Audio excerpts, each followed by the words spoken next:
Assalamualaikum warahmatullahi wabarakatuh. Perkenalkan, nama saya Nadratul Naim dengan NIM F1D018087.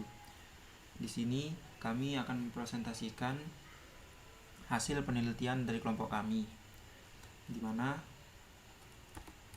pertama terdapat anggota kelompok saya yaitu Nadratul Naim dengan saya sendiri dengan NIM F1D018087, dan yang kedua Rizaldi Septian Fauzi dengan NIM F1D017075. Selanjutnya, agenda yang akan kami bahas yaitu pertama pendahuluan, tinjauan pustaka, metode penelitian, source code, dan kesimpulannya. Nah, untuk mempersingkat waktu langsung saja kita bahas satu persatu. Nah, untuk pendahuluannya di sini terdapat latar belakang di mana huruf aksara Sasak adalah huruf peninggalan suku Sasak yang digunakan untuk menulis oleh suku Sasak pada masa lalu. Nah, huruf aksara Sasak merupakan salah satu warisan dari suku Sasak dan perlu untuk dijaga keberadaannya. Huruf Sasak ini memiliki 18 karakter dengan masing-masing karakter memiliki bentuk yang unik. Nah, saat ini huruf aksara Sasak sudah jarang dipelajari oleh generasi muda sekarang, lebih tertarik untuk belajar bahasa asing daripada mempelajari budayanya sendiri. Untuk itu diperlukan suatu cara agar huruf Sasak ini dapat terus dilestarikan. Dan seiring berkembangnya zaman, aksara Sasak semakin terlupakan.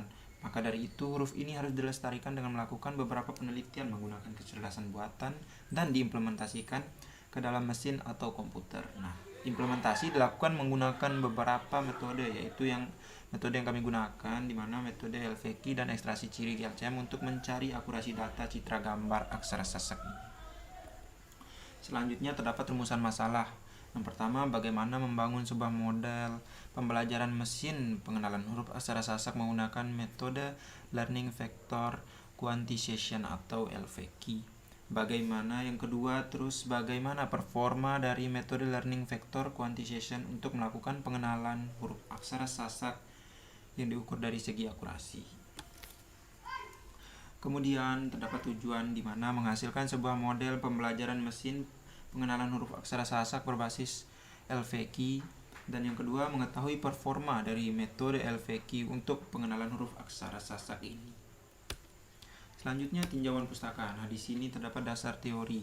Untuk yang pertama, aksara Sasak berfungsi sebagai media penulisan untuk membaca karya sastra kuno berbahasa daerah Lombok. Huruf Sasak merupakan salah satu aksara tradisional Nusantara yang digunakan oleh masyarakat suku Sasak di Lombok, Indonesia untuk menulis bahasa daerah, yaitu bahasa Sasak yang terdiri dari 18 karakter dasar. Semua karakter huruf Sasak dapat dilihat pada gambar di sebelah kanannya ini, di mana ada Hana, Caraka, Datasawala, Maga, Banga, dan Pajayanya.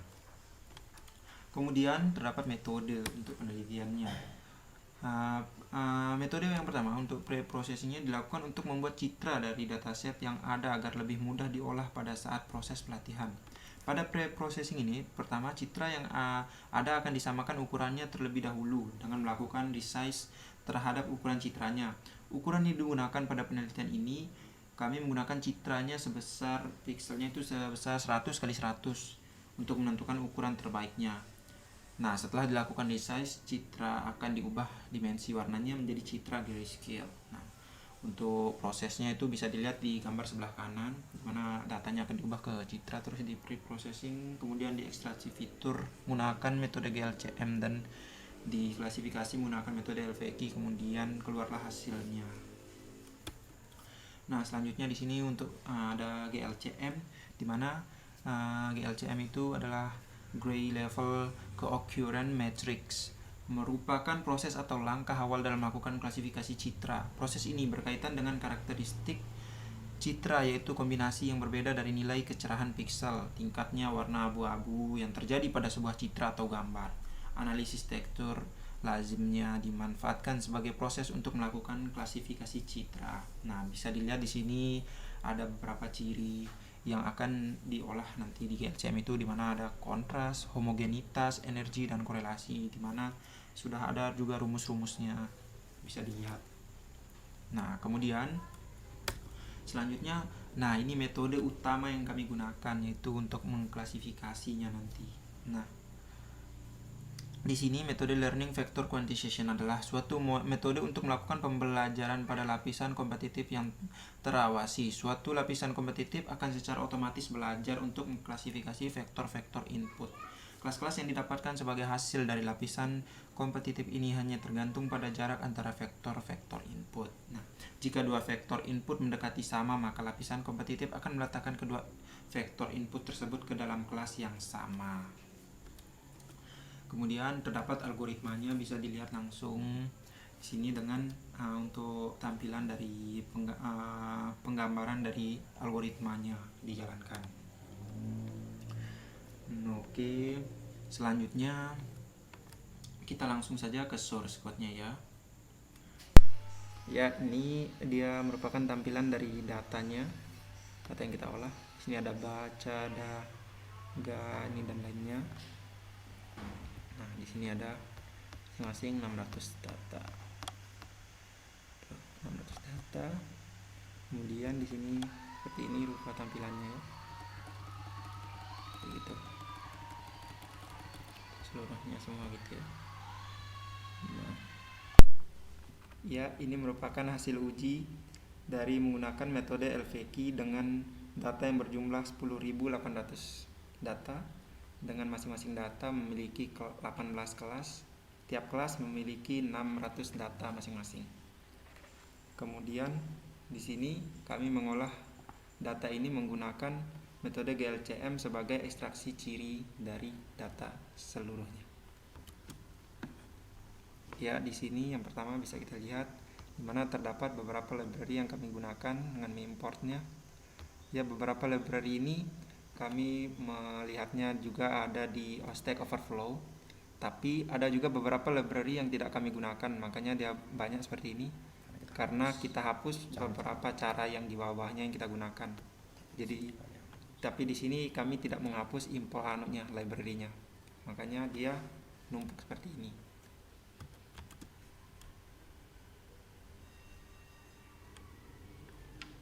Ya, di sini terdapat fungsi yang bisa kita lihat yang kami buat, yaitu fungsi ini berguna untuk mengubah citra gambar ke dalam yang awalnya RGB menjadi grayscale.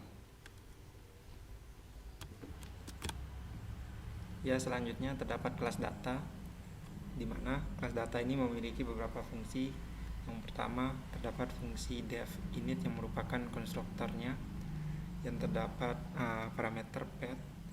Nanti pet ini merupakan hal yang merupakan alamat tempat untuk membuka dari image-nya ini. Kemudian dijadikan array dan disimpan pada variabel img ini. Kemudian img-nya akan disimpan pada variabel citra. Kemudian yang kedua, terdapat juga fungsi untuk CSV-nya, untuk mengubah data ke dalam CSV-nya. Ini ada 3 CSV. Kenapa kami membuat 3? Karena nanti ada berbagai percobaan yang sudah kami lakukan nanti dalam percobaan GLCM, biner dan lainnya. Bisa dilihat dari sini, kami menyimpannya dengan nama file texture.csv. Kemudian ini yang kedua, datanya yang kedua texture2.csv, dan yang ketiga ini juga. Ya, kemudian yang ini yang terakhir untuk yang bobotnya ini merupakan fungsi untuk menyimpan bobotnya. Hanya saja bobot di sini kami tidak menggunakannya karena sebelumnya kami sudah memakainya sebelumnya, tapi karena tidak diperlukan makanya tetap sih kami tulis juga, tidak apa-apa. Ya, selanjutnya di sini ada import globe, merupakan library yang digunakan untuk membuka gambar. Kemudian di sini terdapat variabel aksara yang menyimpan tiap-tiap kelas dari datanya itu. Data gambar itu di mana terdapat baca, daga, dan lainnya. Kemudian di sini terdapat perulangan untuk data-data ini di atas, data untuk tiap kelasnya, seluruh kelasnya itu. Nah, kemudian perulangan ini nanti di mana pada seluruh kelasnya itu pad-nya itu akan membuka seluruh data pada tiap kelasnya itu. Nah, kemudian akan disimpan pada file pada variabel yang bernama file name, dan terdapat di sini data file name, di mana terdapat sebuah objek yang bernama data dengan parameter file name yang akan mengolah data yang dibuka nanti di pad itu, kemudian disimpan pada variabel data, dan terdapat fitur dengan list kosong. Nah, di sini baru masuk untuk ke proses pengolahan GLCM-nya dengan menggunakan library-nya ini, fungsi untuk manggilnya dengan yang diolah itu citra datanya itu. Nah, dengan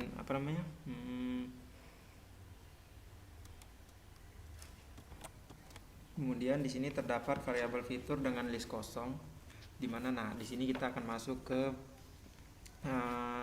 GLCM-nya, proses GLCM-nya ya, di mana kita menggunakan library. Nah, di sini Grey-O-Matrix ini berfungsi untuk memanggil dari library-nya itu untuk mengolah citra dari data yang kita punya. Nah, di mana parameter yang di sini sudah diatur. Nah, ada beberapa citra yang akan diolah itu, yaitu kontras, homogeneity, energy, correlation, dan ASM-nya.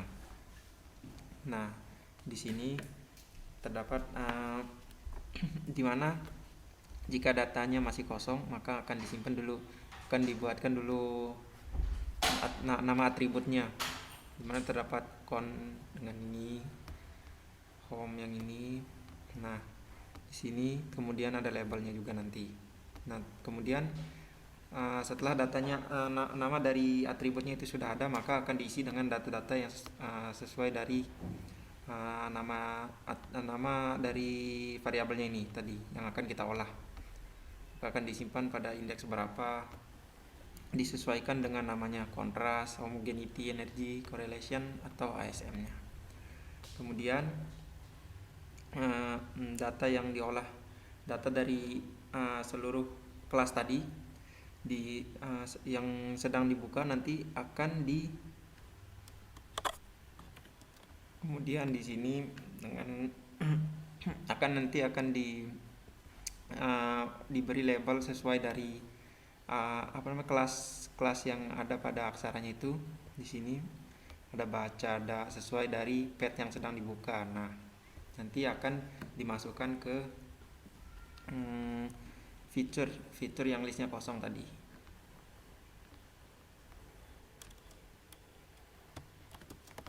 Kemudian dilakukan perulangan terus bertambah. Nah, habis itu hingga seluruh datanya dicek. Nah, habis itu di print datanya, total dari datanya itu yang sudah diproses.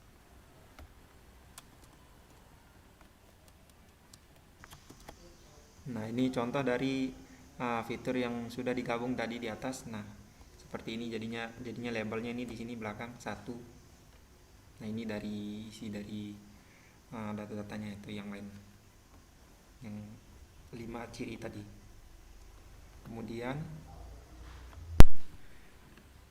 di sini datanya itu kita akan tampilkan dengan data frame-nya itu disimpan pada variabel df, kemudian ditampilkan menggunakan pandas.readCSV, di mana data yang dibuka itu dengan nama tekstur 10. Nah, di sini kita akan menampilkan korelasi dari datanya dengan menggunakan heat map, di mana kita jika semakin cerah, bisa yang kita lihat di sini, semakin cerah dari datanya ini, maka semakin bagus datanya. Nah, kemudian di sini terdapat masih bisa kita lihat data yang masih gelap ya, warnanya gelap, maka data itu jelek, di mana terdapat pada variabel con dan variabel korelasi. Nah, di sini kebanyakan semua dari con dan core.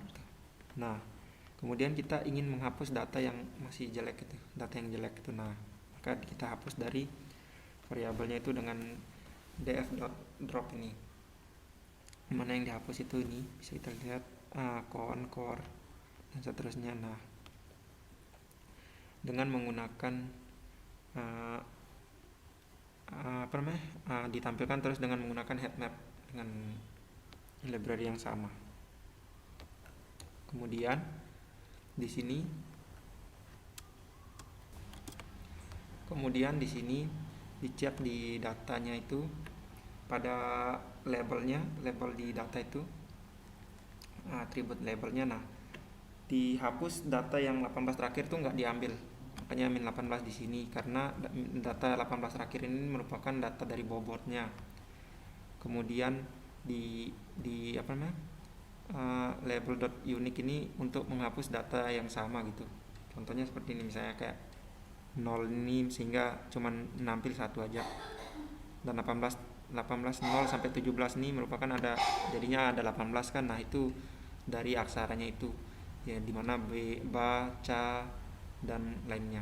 Nah, seperti ini contohnya. Nah, ini di sini tuh di label ini ada 0000, jadi cuma satu aja yang diambil, 0, 1 sampai seterusnya hingga ada 18 data.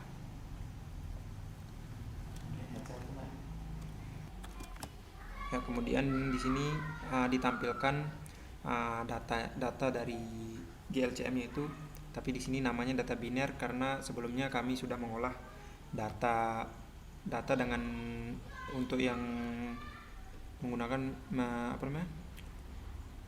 menggunakan biner bukan GLCM, tapi yang kami gunakan malah jadinya GLCM karena lebih baik menggunakan GLCM.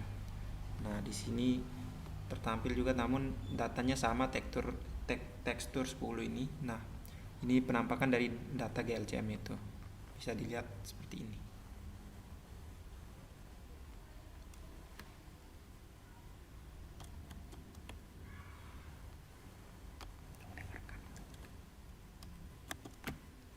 Kemudian di sini data frame-nya itu diubah ke array dengan menggunakan tuNumPy itu. Nah, kemudian ditampilkan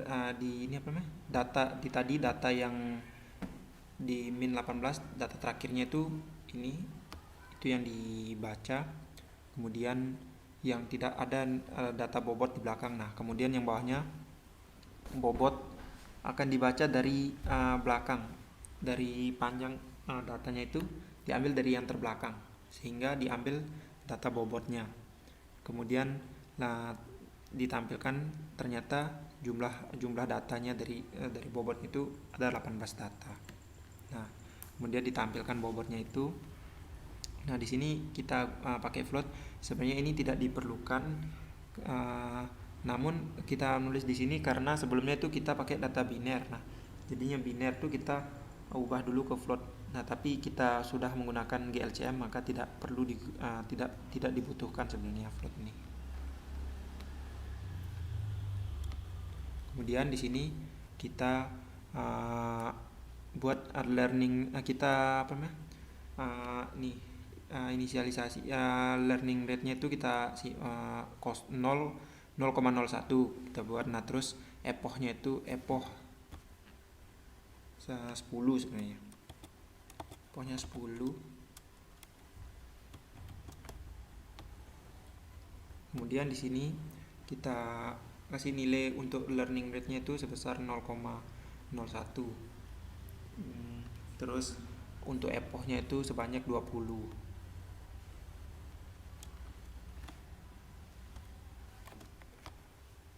Kemudian di sini kami menggunakan sebuah fungsi untuk menghitung jaraknya yaitu Minkowski. Nah, namun hasil yang kami dapatkan itu masih jelek juga, jadinya kami mencoba-coba untuk menggunakannya dulu namun tidak sesuai dengan yang diharapkan. Nah, sehingga kami tidak menggunakan library fungsi Minkowski ini. Yang kami gunakan jadinya fungsi Euclidean. yang pernah diajarkan sebelumnya. Ya, kemudian terdapat fungsi jarak, di mana jarak ini akan menentukan jarak terdekat dari data dan bobotnya. Nanti hasilnya itu merupakan hasil klasifikasi dari metode LVQ. Nah, kemudian maka dari itu variabel yang dibutuhkan itu data dan bobot masuk sebagai parameternya. Kemudian kita siapkan variabel jarak buat array kosongnya pada menggunakan np-zeros dengan panjangnya berdasarkan panjang kelasnya. Kemudian di mana panjang kelasnya itu 18. Kemudian jaraknya juga akan disiapkan panjangnya 18 ke 18 indeks. Nah, terus untuk kelasnya ini sehingga untuk menentukannya untuk kelas ini berapa jaraknya. Kemudian dilakukan perulangan sepanjang bobotnya. Kemudian akan dicari setiap bobot memiliki jarak berapa terhadap data yang sedang dicari. Nah, ada juga perulangan di dalam perulangan. Ini perulangan di dalam perulangan ini perulangan yang pertama sepanjang bobot ke 0. Karena kita tidak mencari berdasarkan banyak bobotnya, tapi setiap bobot itu ada berapa data. Setiap data ada 20 data karena ada 5 ciri yang kita gunakan dan setiap ciri memiliki 4. Jadinya ada 20 data bobot yang kita dapatkan. Semua bobot itu nanti data yang sedang dicek jumlahnya sama dengan bobot karena bobot diambil dari datasetnya. Kemudian datanya akan dilakukan perulangan satu persatu, setiap indeksnya itu akan dikurangi terus. Nah, mulai dari data indeks ke 0-nya dengan bobot indeks ke 0 dikurangi bobot yang sedang dicek, kemudian dipangkat 2. Kemudian dimasukkan ke jarak dengan menggunakan plus sama dengan. Karena ini fungsi Euclidean, makanya pakai sigma. Nah, semua data akan terus dikurangi dengan bobot yang sedang dicek. Misalnya korelasi akan dikurangi juga dengan korelasi. Begitu juga dengan data-data yang lainnya tidak bisa dikurangi dengan data yang lainnya. Maksudnya bobot korelasi. Misalnya data korelasi maka akan dikurangi dengan bobot korelasi. Kemudian disimpan pada jarak dengan indeks ke 0. Nah, kemudian jaraknya itu nanti akan dipangkat setengah sehingga semua jarak nanti didapatkan hasil. Nah, kemudian sehingga nanti semua jarak sudah ketemu, di zip lah, disatukan dengan jaraknya dan kelasnya berapa. Nah, kemudian didapatkan nanti akan di return kelas dari jaraknya itu. Jadinya cuma diambil kelasnya saja.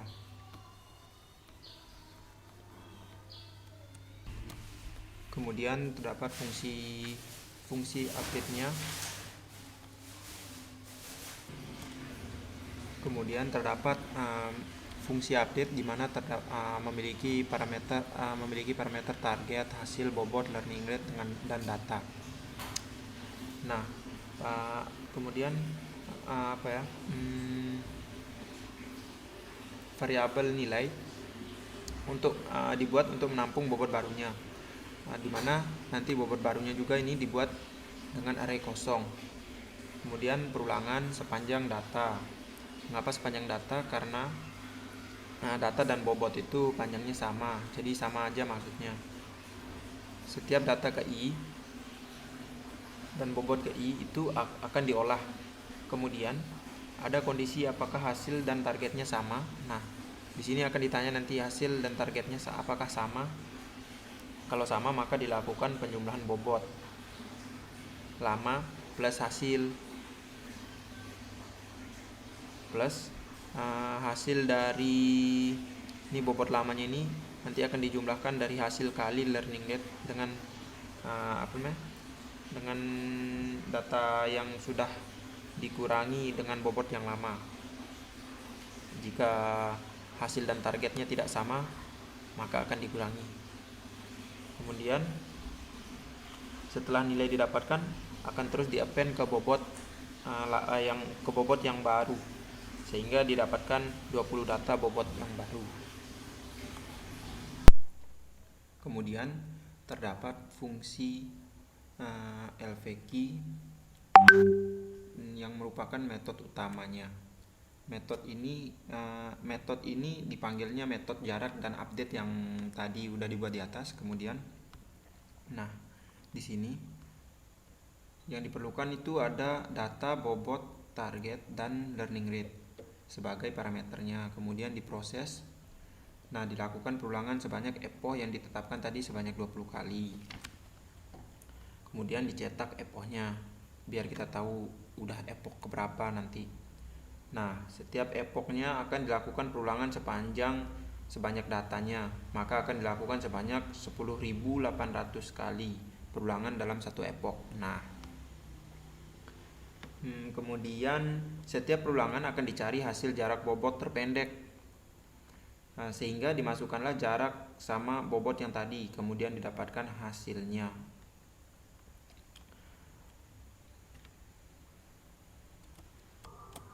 Terus setelah didapatkan hasilnya, nah huruf ini masuk kelas mana sih, jarak terpendeknya itu dia dapat di kelas mana, kemudian bobotnya diupdate. Nah, setelah bobotnya diupdate, kemudian dimasukkanlah parameter pada update-nya ini. Terdapat target ke I, karena targetnya kan ada sebanyak data. Nah, jadi setiap data itu udah di label-labelin. Jadi target data yang ini itu sebenarnya huruf apa? Misalnya kita kan mulai dari huruf ba, berarti target pertama itu huruf ba, terus hasilnya ma. Jadi kan tidak sesuai tuh, nanti itu akan mempengaruhi sistem update bobotnya. Nah, nanti bobot target ke I, bobot indeks. Nanti bobot target ke I ini, bobot target ke I dia bobot target ke ini. Nanti bobot indeks ke target ke I maksudnya dia mau nyari bobot mana yang akan diupdate. Nah, misalkan nih bobot kan ada 18. Nah, itu dicari target ke I itu nilainya berapa. Misalkan target yang sedang kita cari itu ba, berarti dicarilah bobot huruf ba, yaitu indeks ke 0, karena ba itu tadi di huruf yang di aksara tuh dia yang paling pertama kan. Nah, itu yang akan diupdate ntar. Learning rate sekarang itu berapa? Nah, dan data yang sedang diolah itu data yang keberapa, itu dimasukkan. Kemudian nanti hasil update bobot ini dimasukkan ke bobot yang mau diupdate, yaitu bobot indeks ke target yang datanya sedang diolah. Setelah semuanya diupdate, di mana datanya itu sebanyak 10.800. Nah, di sini kan ditaruh nih 10.800. Nah, maka learning rate diperbarui dengan cara yang ini. Nah, di mana alfa dikurangi alfa, hasil perkalian alfa dikali 0,1, itu akan menjadi alfa terbarunya. Ini untuk alfa terbarunya. Kemudian dibuatkanlah variabel uji dan dipanggil fungsi uji LVQ-nya yang di atas nih yang udah kita buat. Nah, yang dimasukkan itu adalah data, bobot, dan target sebagai parameternya. Pertama dibuat hasil ujinya dengan isi listnya kosong. Dibuat perulangan sebanyak data, yaitu 10.800. Nah, hasilnya terus di-append ke hasil uji. Hasilnya ini di-append ke hasil uji, kemudian di-return hasil ujinya, terus di-print ujinya. Nah, kemudian dipanggil fungsi akurasinya lagi. Nah, kemudian dipanggil fungsi akurasinya dan di-print hasil ujinya. Ini ujinya terus kemudian dipanggil fungsi akurasinya. Nah, dan di print hasil ujinya. Kemudian dilakukan sebanyak epochnya tadi 20 kali kan yang kita buat. Nah, baru di return bobotnya. Hasil pokoknya dia bobotnya ini bakal di return setelah dia ngelakuin epochnya sebanyak 20 kali. Kemudian hasil bobot akhirnya itu seperti apa nanti bisa kita lihat. Nah, ini bisa dilihat untuk fungsi akurasinya. Dimasukkan hasil target, kemudian uji yang sudah kita sudah dalam array yang di atas ini. Kemudian dimasukkan ke hasil di sini. Nah, begitu juga dengan T yang udah masuk dalam array dimasukkan ke targetnya. Kemudian dibuat variabel get 0 ini. Maksudnya itu untuk nanti berapa hasil dan target itu yang sama gitu. Baru nanti dilakukan perulangan sebanyak berapa hasilnya itu. Nah, berarti kalau datanya sebanyak 10.800 maka akan dilakukan 10.800 hasil juga akan ada 10.800 hasil juga. Kemudian jika hasil sama dengan target maka getnya nambah 1. Nih nambah 1. Jika hasilnya sama dengan target maka getnya nambah 1. Terus dilakukan sampai berapa? Misalnya 200 yang sama, maka 200 dibagi sebanyak target yaitu 10.800. Baru desimalnya dikali 100 di sini. Dari hasil yang kita dapat tuh biar jadi persen gitu. Nah, setelah itu dipanggillah LVQ-nya berjalan, yaitu data, bobot, target dan learning rate-nya masuk. Kemudian di print bobotnya. Terus contohnya itu seperti ini. Nah, akan nanti kita bisa tahu akurasinya. Ini datanya. Ini hasil ujinya kan. Nah, terus kita dapat epoch ini, epoch keberapa udah, biar kita bisa mantau aja sih untuk epochnya ini sampai epoch ke 20 terakhir deh. Nah, ini dia bobotnya. Nah, kemudian di sini terdapat np.print option ini. Nah, karena data di sini kan banyak tuh.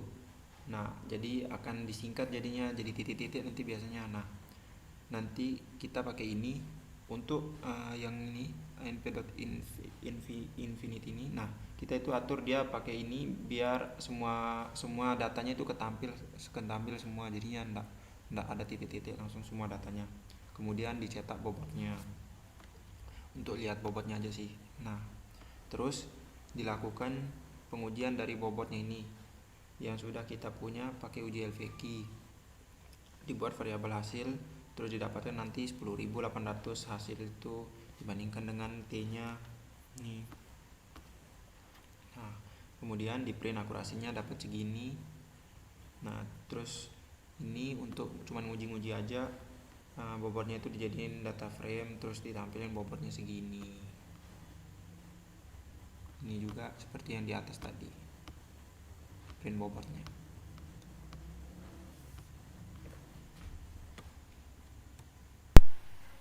Ya, selanjutnya itu kemudian kita masuk ke yang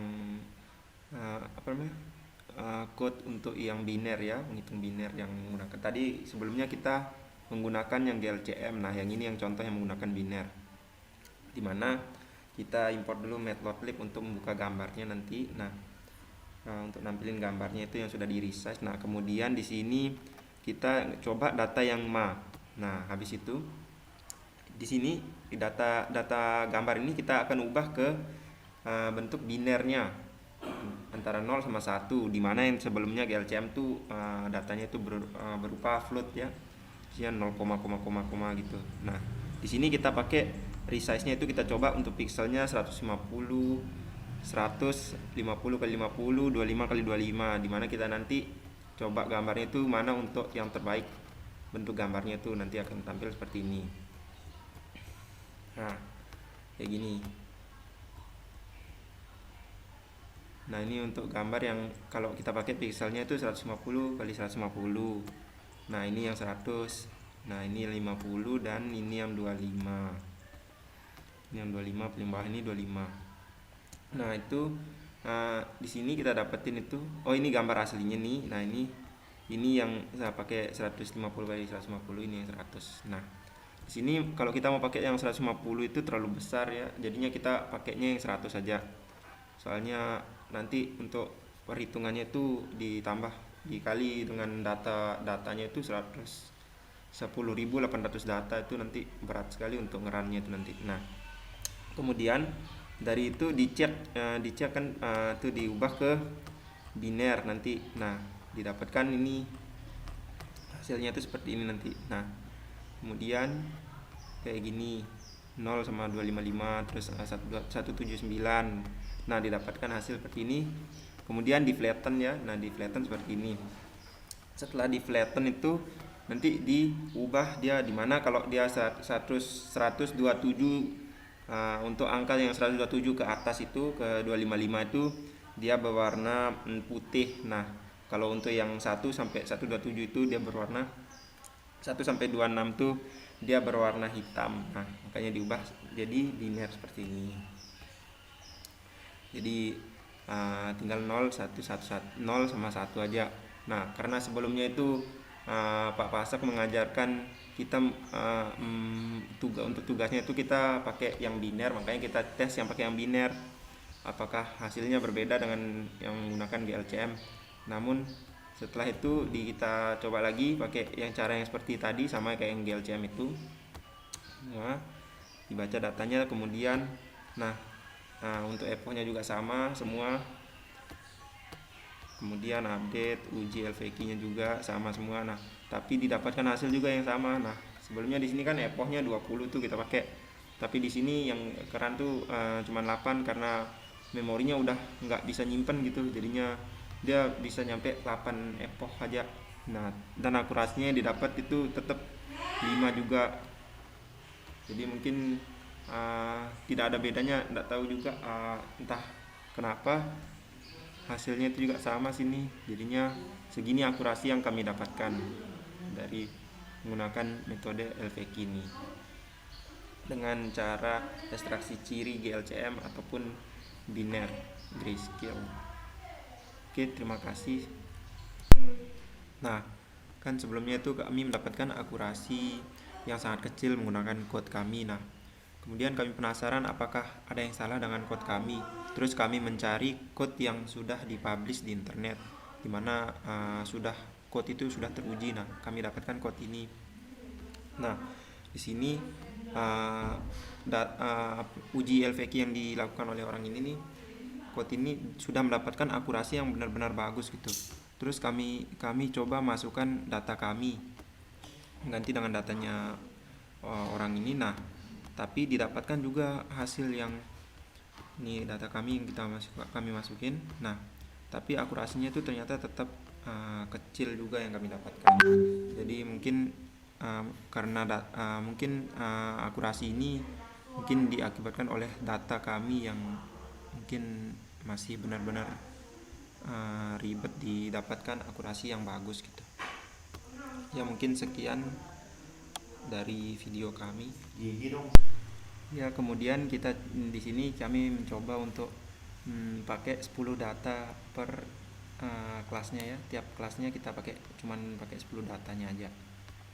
Nah kemudian ternyata akurasinya yang kita dapetin itu agak meningkat dari yang tadi 5 sekarang jadi 26. Caranya sama sih seperti tadi, cuman datanya aja yang kita pakai cuman 10. Nah ini untuk akurasinya kita dapat 26. Kemudian ini untuk yang GLCM. Nah yang kita coba lagi yang kedua untuk yang biner. Nah ini sama-sama 10 data juga.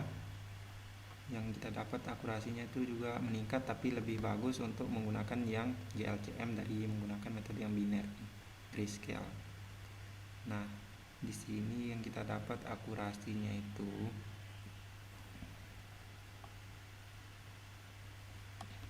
di sini ada error nih. Ini karena dia udah nggak cukup untuk nampung datanya itu untuk epochnya itu, jadinya cuma sampai segini aja. Jadinya nggak kuat lagi notebooknya itu untuk ngeran lagi. Nah kemudian Untuk akurasinya itu kita dapat di sini 10. Ini lebih meningkat dikit lah, tapi lebih bagus menggunakan metode GLCM jadinya, karena tadi yang kita dapetin 26. Oke, selanjutnya kesimpulan. Di sini kami mendapatkan kesimpulan bahwa untuk yang pertama, proses pre-processing dapat mempermudah pengolahan citra gambar dan menghasilkan hasil ekstraksi ciri yang bagus. Yang kedua, ekstraksi ciri membantu proses training dan juga meningkatkan hasil dari akurasi yang didapatkan. Yang ketiga, kemudian akurasi terendah yang didapatkan ialah 6%, seperti yang kita sudah coba tadi di dalam quote-nya, dengan menggunakan 10.800 data setelah masa trainingnya 20 epoch, 20 kali perulangan. Akurasinya juga yang tertinggi ialah yang kita dapatkan 37% untuk yang saat kita menggunakan yang 180 data dengan 5 epoch. Nah, yang keempat, penggunaan dataset citra aksara Sasak tidak cocok diklasifikasi menggunakan algoritma Learning Vector Quantization atau LVQ, melihat dari hasil akurasi yang kurang optimal yang kita dapatkan tadi. Oke, terima kasih. Mungkin sekian dari presentasi kelompok kami. Atas waktu dan partisipasi teman-teman, kami ucapkan terima kasih. Assalamualaikum warahmatullahi wabarakatuh.